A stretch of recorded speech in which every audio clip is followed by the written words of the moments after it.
Hi, good morning, good morning. Hi, we've got some people coming through. If you just want to say hi, maybe turn your microphone on. We'll do a bit of an introduction as we start. I don't know if you want to either leave your video on or leave your video off. That's completely up to you. But other than that, yeah, if you want to turn your mic on, say hi. As I said, we'll do some introductions. I'll leave it a few minutes. I know we're expecting quite a few this morning, but we'll see how we go. So what's the way with webinars? They come and they go. But as I said, before we do get started, we're expecting, as I said, quite a few more people. So if you want to either type in the chat or if you're unmuted, just kind of who are you? What are you on the session for today? Kind of what do you want to get out of it? So who are you? What are you doing on here? Hi Kelly, can you hear me? Why have you chosen to give up an hour of your morning? Hi Kelly, can you hear me?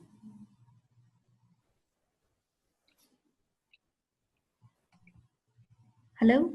Hi, I can hear you now. Hello. Hi, I'm Sneha. I work for a company called Lingvomatics, and a few of my colleagues are going to join me as well here. Okay, brilliant.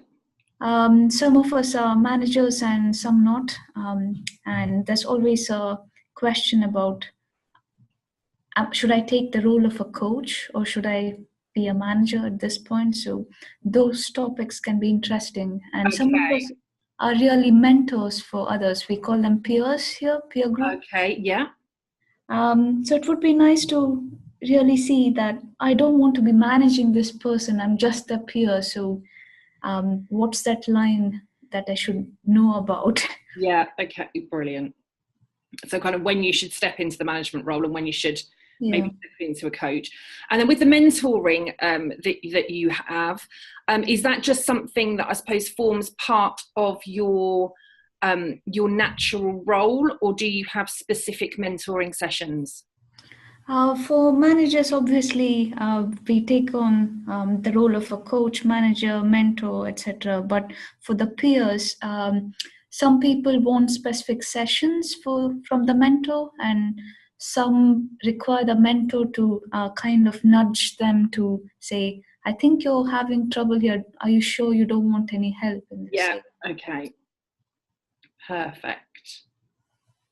Well, hopefully we can get those answered for you today. And we'll see how else we go. So you've got some of the people that will be joining you in the room, have you? Yeah, I have my manager coming in. Okay. His name is James. Okay. So wait for him. I don't know if anybody else is. So he's the test manager of this company, and we have about 14 of us. Okay. James, do you have any questions about what you want to take out of this webinar? Hello there. Yeah, I guess I was interested. You talked about coaching and management in your blurb for the talk, but another thing that typically comes up in conjunction with those is mentoring. And I'm kind of interested to know how you see the distinction between those three things. And so you want to see the mentoring coaching. And whether you see coaching and mentoring as subsets of management or distinct from management. Ooh. Interesting ones. Okay, we'll be able to cover those. That's no problem. We have got some other people, but they look as though they're not. So I'll get started. So my name's Kelly Swingler, and I'm founder of Chrysalis Consulting. I won't go through too much of kind of a background of myself really, but I suppose in a management role, I've been a manager now for over 20 years. That show my age, isn't it? But over 20 years. And from a coaching perspective, I have, I suppose, been coaching for maybe 15 years of that, and I've been a qualified and accredited coach for about 10 years. I do also mentor. I've been mentoring for a number of charities over the last, I don't know, 6 or 7 years, maybe, working with kind of people over Skype in mentoring in varying different countries for charities. And I also now go into schools as well as a mentor for students. So we'll focus on that mentoring, coaching and management for you as we go through the session today. Now, I suppose what I kind of wanted to start with, I had, I don't know if you kind of see them, but there's a Simon Sinek, so the TEDx talk or TED talk, and the author of Start With Why. I sign up to his kind of daily inspiration, I suppose you could call them, really, which are kind of management, just snippets of quotes that come through every morning. And I wanted to share with you the one that came through this morning, because I think for me that's maybe a good place to start when it comes to the coaching conversation. And what this dose of inspiration says this morning is that curiosity is essential for progress. And only when we look to worlds beyond our own can we really know if there's room for improvement. So curiosity is essential for progress. Only when we look to worlds beyond our own can we really know if there's room for improvement. And I thought that was just a really nice kind of introduction really to coaching. So coaching as I see it, and again, I'll keep you guys on kind of sound if there's anything that you want to kind of chip in on. It'd be good to maybe have a bit of a discussion rather than me just talking to you for the next hour. But I think actually with coaching, and what I love about coaching, and perhaps a clear distinction between coaching and management, is that coaching is really about kind of exploring possibilities. So whereas from a management perspective, we may direct more. So actually, this is what you need to do to hit your targets. This is what you need to do to achieve a certain thing. From a coaching perspective, I really do think that it is about exploring these possibilities. So if you're in a situation, and what I do with most of my coaching clients, they have I suppose an ideal position as to where they want to be, either in their career or where they want to be progressing to, or how they want to solve a particular problem. And what coaching, I feel, is able to do is explore those possibilities and really look at, if there were no barriers, if there were no boundaries, what would it be possible for you to achieve? And being able to explore all of those and then come up with some very I suppose, definitive actions that they can then go and implement to make a change. And I think that's something that I love about coaching. And as I said earlier, although I am a coach, I still work with coaches at times where I don't know, I feel I need to grow a bit more, or I need to stretch myself, or I'm doing lots of things that start to take me out of my comfort zone. That's the point at which I really want to explore that with a coach. And be asked some of those kind of endless possibility questions that I can then take the time to consider and really to be able to drive things through. So I wanted to, as I said, kind of start off with that quote a bit this morning. So we said we'd cover in the session today the differences between coaching and managing. And I'll include in that, as requested, the kind of difference between mentoring as well and how we can work through that. So I've got that scribbled down.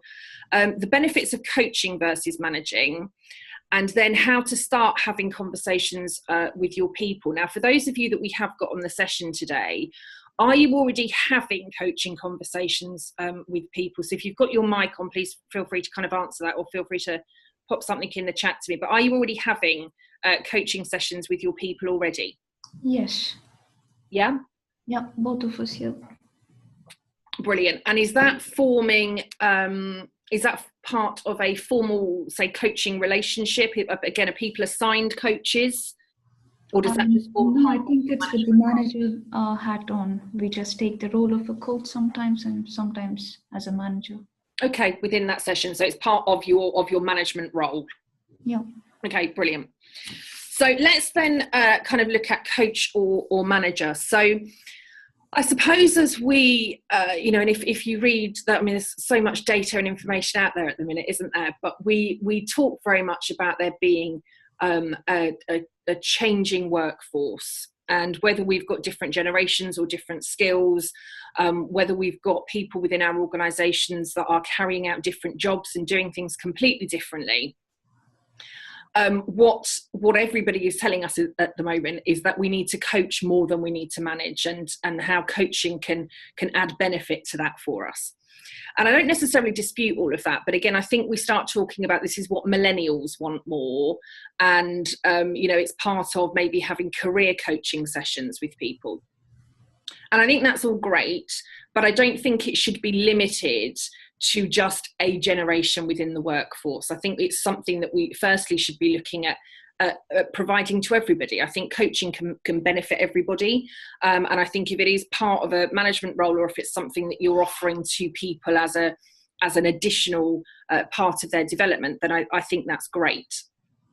But as part of this changing workforce, what we are seeing is, and again, this is right the way across the workforce, what we are seeing is that people want to have more autonomy within their roles. They want to have more responsibility.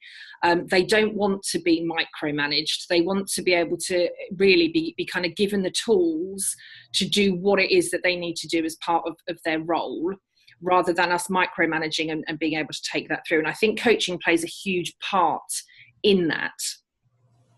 So when do we coach and when do we manage? And again, for those of you that have kind of spoken up on the call this morning, where you are doing it as part of a management role, where do those, where do you draw the line? When do you know when to step into that coaching role? When are you, purely a manager? So I suppose some of the differences, and certainly what I've learned as part of my career, coaching in itself, if you're a coach that is working with an individual, I see it very much as providing space for that person to talk about kind of anything it is that they want to be talking about, really. So coaching for me is very much about holding that space. And it's also really about asking probing questions to get the person to come to their own conclusion and make their own decisions about where they see things going, what actions that they need to take, and how they move themselves forward. So let's then, as we get to that point, then I suppose kind of explore a bit of mentoring and a bit of the management side. So as I said, coaching for me is really about holding that space, asking those probing questions, and allowing the individual to come up with their own decisions, with their own outcomes, and commit to taking actions for themselves. Mentoring in itself is really much more about sharing your own experiences and talking to people about those experiences and how they can learn from it. So, for example, I don't know, I'm working on a particular project at the moment. You may have worked on a project similar, and you'll talk to me about what you did throughout that project, how you got things to work, maybe some of the difficulties that you came up with, and took it from that perspective. So mentoring really is about sharing experiences and maybe guiding or advising people on what it is that they should do next. Then we have the management role, and management, I suppose, really depends. Firstly, it will depend on what you class as managers within the organisation and how you've kind of defined their role.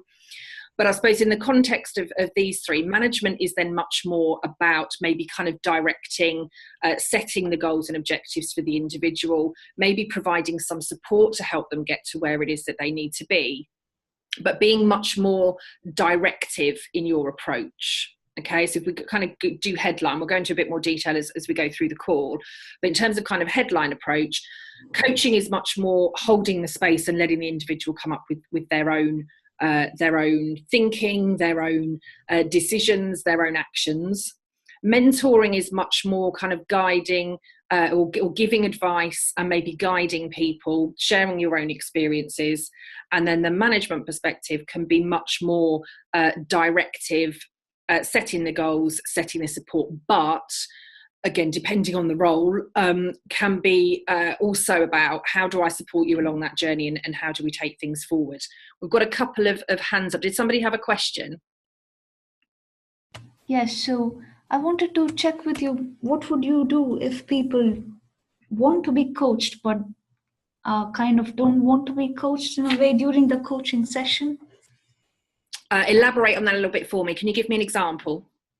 So if one of my direct reports wants to be coached in a specific area, and we begin the coaching session, but towards the end, when we come to the point of what's the next steps, those definitive actions that you were talking about, if they still don't come up with that themselves, what would be your action there? Okay, so again, I'd go into some kind of probing questions. So if there is a specific action, I don't know, how do I perform better at my role? And throughout the coaching session, they've maybe come up with things like, I don't know, prioritize more, speak to more people, plan my time more effectively, whatever that conversation has been.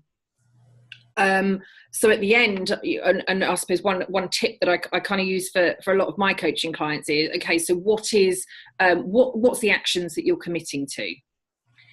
Now, if they're unable to find an action, or maybe that's when they're then waiting for you to tell them the action, I might go into a few more questions, and I might repeat some of the things that they talked about throughout the coaching session anyway, using their own words. So, you said in order to be more effective within your role, or perform better within your role, you would be prioritizing your time more effectively. You'd be speaking to more people, whatever it is that they've kind of discussed. But then to get them to commit to that point, I would then be, I always want to know kind of by when will you do it? And again, I think that's a really valuable part of coaching itself. So you've said you'll do this, by when, and get them to commit to a time frame. But I then also add on a little bit extra of that, which is, and when, how will I know? So how will I know that you've done it?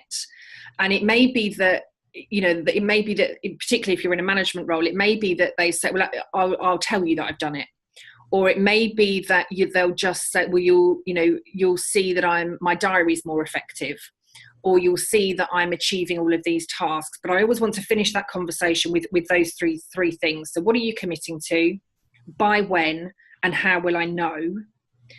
And if they can't come up with anything at all, then I suppose it's either stepping back into the management role and saying, well, actually, you need to do this, this, or this.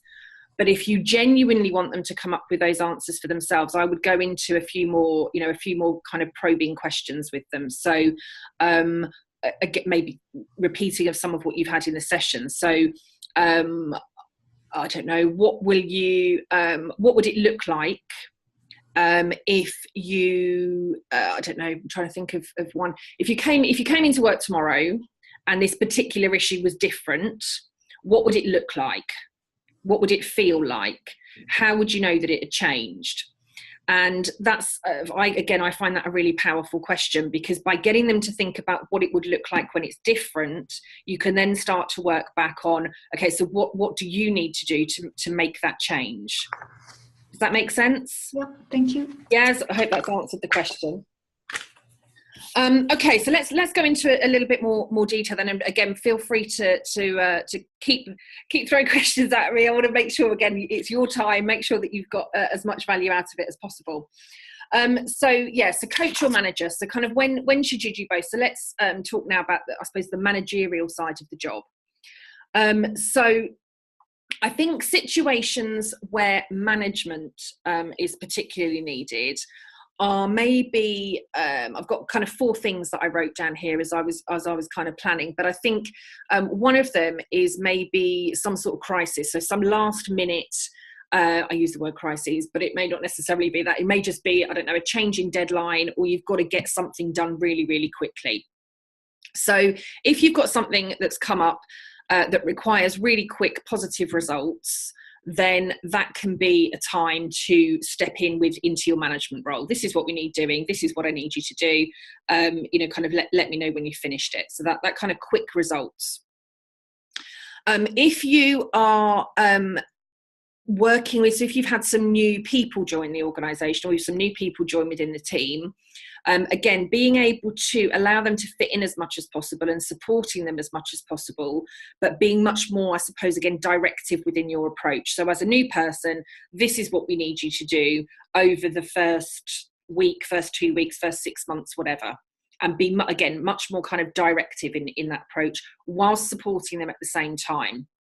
And on that point of kind of new starters, certainly what I see quite a lot in the HR consultancy that I do, there are still far too many new starters that are just being given a list of things to do and then kind of left to go on and get on with their own devices. And I think that's why we're still losing so many people. But so that, again, that management role, yes, it's about being directive, but it's also about, you know, coordinating, supporting and developing people along that journey. So the first two, crises that require quick positive results, handling new or inexperienced people as they join your organisation. And again, particularly if they're doing something for the first time, you know, if it's the first time that they're doing something, that direction and that management can be crucial to whether it works or it doesn't work. Management is also great, or I think the management role, making sure that your team are completing maybe kind of low level or unpopular tasks. Like, we all go into work, don't we? We want to do the exciting stuff, or we all want to focus on the priority, but sometimes the low level or, you know, the kind of not the fancy roles, they also need doing. You know, those tasks also need doing. So making sure that your team completes low level or unpopular tasks, I would step into the management role there. And again, if it's about meeting difficult deadlines, if you've got some difficult deadlines that need to be completed, and every minute of that deadline is counting, then again, I'd step more into that management role. If you've got longer time periods and people can develop throughout that process, then I think definitely step into your your kind of coaching or mentoring role, and we'll come on to some examples of that at the moment, but in a minute. Did you have another question? I had a question, Kelly. Hi. You're talking about kind of switching between coaching and management here, and we talked already about mentoring as well. Mm-hmm. How important is it, do you think, to be explicit that you're changing roles?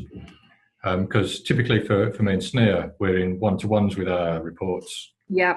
And the conversation will be much more fluid than something like, now I'm coaching you, now I'm managing you, now I'm mentoring you. Yeah. But do you advise being as explicit as that? Does it make it easier for the person who's receiving your wisdom, or what? How do you deal with that? I think it depends on the individual. Certainly for me, again, you know, if I engage with people in a coaching relationship, they have engaged with me as a coach. But that's not to say that there aren't times where I will go into maybe more of an advisory position, or I may even step into a bit more of a mentoring position. Now, what I do is I'm contracting, if you like, with my coaching clients, and that's when I have that first initial conversation with them. Really want to unpick what do you want to get out of the coaching? So whether I'm working with them for 3 months or 6 months or 12 months, where do you want to be by the end of it? But I've got lots of, I suppose, tools that I can use. I will make a very clear definition if I'm stepping out of that coaching role. If I see them really struggling with something and we need to move on, if I feel the need, and it does happen very rarely, but if I feel the need to step out of it, and but I'll ask their permission. So from my perspective, do you mind now if we step out of here and maybe we go into a bit more mentoring? Or sometimes that because of the relationships that I've built with them, and I've made it very clear at the beginning, the ways in which I can help and support, sometimes they will ask me to step out of that. So I do make that very, very clear. I think for internal manager coaches or coach managers, however you kind of want to look at it, if it is much more of a fluid situation, I think sometimes announcing that you're stepping out of management into coaching and then you're going out of coaching into mentoring can sometimes hinder that that meeting, if it's kind of a one-to-one meeting, sometimes it can hinder that. But again, I suppose, what is it that you've committed to as a business? How have you said that this will work? And I think even with my team, or with any new clients that we take on from a consultancy perspective, I think because I see the value so much in coaching questions and being able to kind of explore and delve and dig a bit deeper, I will ask coaching questions in some ways to make sure that I've understood, or that I've not missed anything that person wants to talk to me about. Sometimes that is just fluid. So I suppose it's what you feel would work best for your people. Or if you've got, saying a 90-minute meeting, for 45 minutes of that we'll do coaching or management, and for the other 45 minutes we'll do the reverse of what we've done. I don't know if it works how is it kind of working for you at the moment? Is it just a meeting? Yeah, we typically have a regular one-to-one and any other ad hoc interactions that we have, but it's a weekly one-to-one. And for myself, within that, I don't try to delineate management coaching and mentoring. I'm aware of what I regard the distinctions, and I choose to use those techniques, but without announcing. And I haven't found that particularly to be a problem, but I'm always interested in your perspective. Yeah, again, I think, sorry, carry on. So there's a particular area where I think it's kind of interesting, and that is when you want someone to be generating their own ideas, particularly as you said at the beginning about coaching, you want them to have their aspiration and you want to help them find ways to get there. But as a manager, there's constraints that mean they can't, or the routes that they're trying to choose just are impossible at the moment, or for them given where they are. Yeah. Then there's tension between, you want to give them their head, let them explore the possibilities, but at the same time, you don't want them to waste the time. And that's an interesting tension for me, and I'd be interested in your perspective on it. Okay, so again, I think in that position, if there are constraints or limitations, either from the individual or from a business perspective, again, I think what you can do is, if they've come up with something that just seems totally crazy, get them to, and again, maybe ask them the question, get them to explore whether they think that's possible given the constraints of the role. And again, kind of ask them directly that question. That sounds amazing. Give them the credit, I suppose, for that idea, or whatever it is that they've come up with. But how long do they see that being taking to implement? For example, what do they think they would need in order for them to be able to implement that? What resources might they need? Get them to really think about that, because I think then if they're coming up with, we'd need £1 million to implement this initiative, or I'd need 500,000 to change this, is that realistic with where we are in the role at the moment? Actually, no, it's not. Okay, so what could you do given a limited budget, or limited possibilities, or limited whatever? And again, get them to explore that within the parameters that they've got. Because again, I think that makes it more realistic, more tangible, and actually they'll get more success out of it. So again, with the coaching clients that I work with, I don't necessarily know their businesses inside and out. I don't necessarily know their roles inside and out. But particularly when you come to the kind of 3 questions that I touched on earlier, kind of what will you do, when will you do it by, and how will I know? If they can't think of any of those things, because actually what they have thought of is just too kind of pie in the sky, then they will know, or hopefully they will know, that it's not something that they can do, and then they'll start to think about it again. And I think that's, again, is part of the value of that coaching, is getting them to come up with those decisions for themselves. That was a bit of a ramble. Did that answer your question?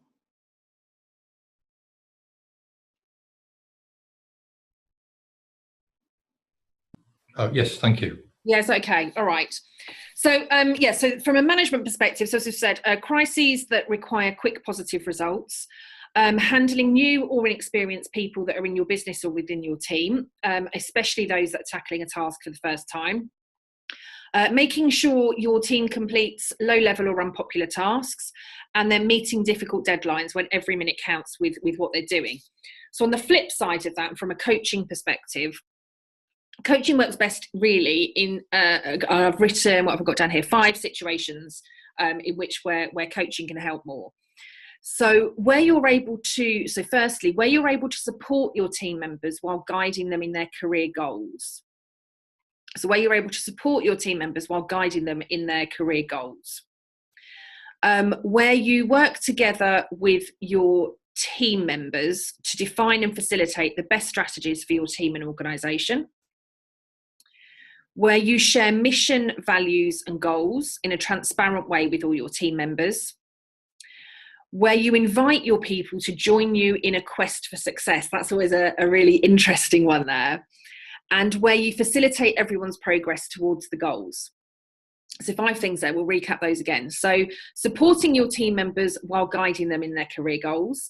And again, I think coaching can be really fantastic when it comes to career goals. You know, this is where I want to get to, but again, coaching enables people to identify that gap. So actually, this is where I want to be one day, and this is what it is that I need to do to get there. And really helping them identify their career goals. Now, I spoke earlier on about these career conversations and these career coaching sessions, and how we're kind of seeing these as brilliant for millennials. I think actually they're brilliant for everybody. And we shouldn't be afraid of having those career conversations, because from those career conversations, what it can do is, if somebody says to her, well, actually, I don't see myself being here in 3 years' time because I need to develop a particular skill set area, or I want to go into something completely different. And you know what? That's fine. Just because somebody has aspirations outside of your organisation, you can still coach them through that. And actually, if they're only going to be with you, or they say they're only going to be with you for 2 or 3 years, that's great. How do you get the most of them get the most out of them during that 2 or 3 year period, knowing that you've supported them, knowing that you've developed them, and knowing that they've developed the skills to take on somewhere else? And I think if we have those sorts of conversations with people, actually, firstly, they're more likely to say really great stuff about us. Secondly, there may be an opportunity in the future where they want to come back to us. Once they've developed these new skills, they may want to come back to us. But they'll definitely be telling this story about what a great employer we are and how much we did to support them as we go through. So I think that's a great opportunity there that not many of us harness as much as we should do. Secondly, as I said, working together with your team members to define and facilitate the best strategies for your team and organisation. So again, this is, what are those endless possibilities? And it can be really useful if you're having a strategy session or a planning session, but this is what we need to do over the next however long period of time.